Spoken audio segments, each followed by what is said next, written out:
Welcome to a new podcast on the psychological backstory to the Bible. If one is reading the Hebrew Bible in Hebrew, and even more so if you're reading a translation, say in English, so you're getting sort of a one-dimensional view of what's going on based on the storyline presented in what's called the written Bible.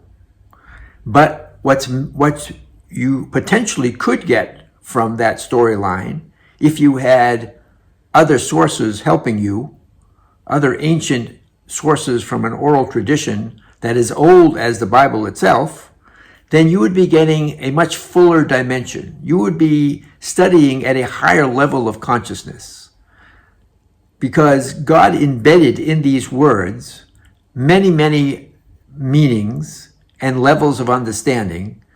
And what I'm trying to bring to you is one of those levels of understanding that very much deals in the emotional area. It's very much interested in any story in the Bible of what psychologically is going on. What are people challenged by? What is motivating people?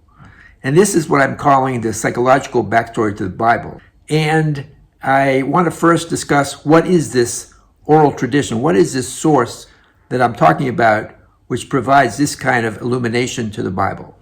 Traditional Judaism believes that the Jewish Bible, the Hebrew Bible, known as the Torah, was given over 3,000 years ago when the Jews gathered at Mount Sinai. This was given to Moses. He was simply a scribe. He wrote down word for word what he was told, and that's what we have today, exactly the same. However, at the same time that he received it, Moses was with God. If you check in your Bible, he was with God for an abundance of time, and he also received an oral tradition. And this oral tradition was not meant to be written down. It was meant to be passed down the generations from teacher to student. And so it was for many, many centuries.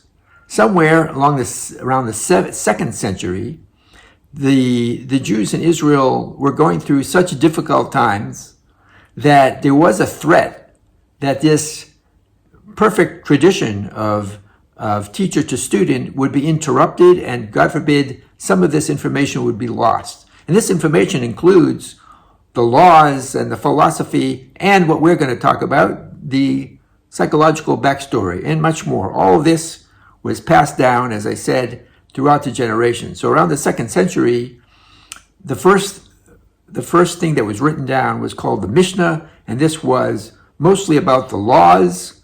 And centuries later, there were other things written down known as the Talmud, which is the discussions on the principles in the Mishnahs, and a lot of Jewish philosophy came from that, and something else that we're going to concentrate on called Midrash. Again, Midrash is an oral tradition dating all the way back to Mount Sinai, but its particular interest is, as I said in the outset, is elucidating and bring a higher consciousness to the written Bible so that you can get spiritual messages that God embedded in there. And more specifically, the Midrash is very much interested in the emotional background. What drives the different characters to do what they're doing? How does the world work? How does God run the world? What is our destiny? And it gives a beautiful new dimension. You will see that it's written in a very bold style, and it almost irreverent, and isn't afraid to ask tough questions, but gets always driving towards the truth. Join me in this journey to discover the psychological backstory to the Bible. Thank you.